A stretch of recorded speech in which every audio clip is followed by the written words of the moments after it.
Hello friends, welcome to Learn Deeper.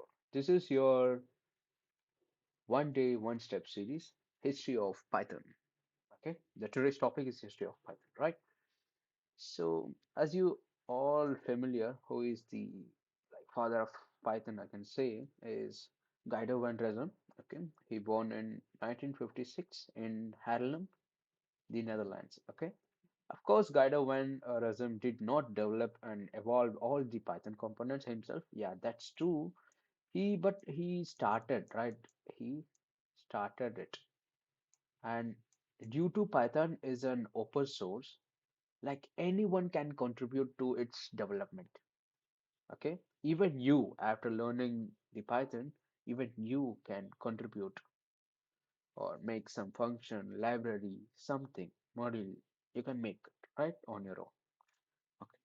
So next thing, in December 1989, Guido van Rossum began Python. ठीक है? And this is the history of Python is very interesting, very interesting. See, Python as a hobby mentioned here, hobby project during the Christmas holidays, right?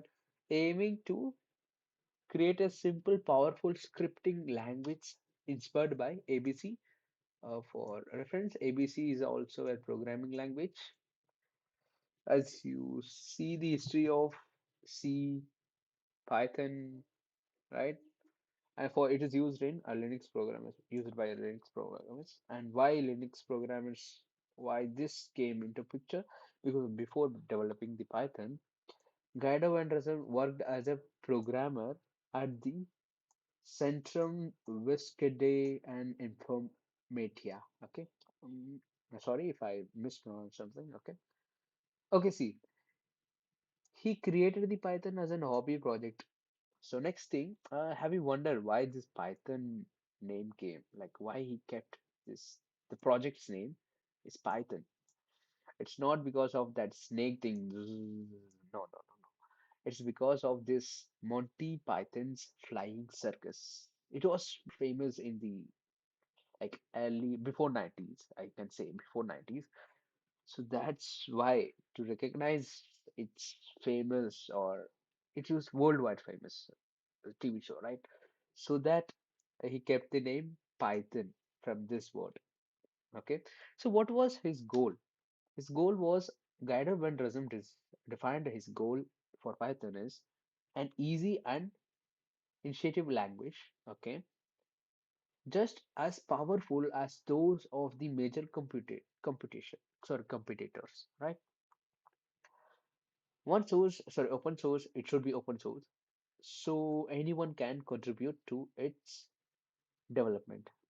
Code that is understandable. Like as you can see, it is the syntax of Python is very simple, as plain English, suitable for everyday tasks, allowing for short development time. Yeah, it is very important.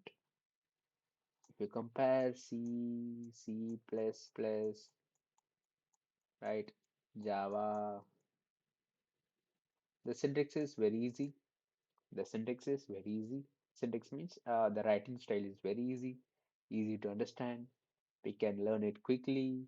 We can develop quickly in a short term period. This is all the history of Python, right? So now what you have to do, simply press the subscribe button and click the bell icon, okay, for future videos. And our next topic is features of Python. Okay, guys, stay curious and stay attentive and subscribe to my channel. This is your Learn Report. Thank you.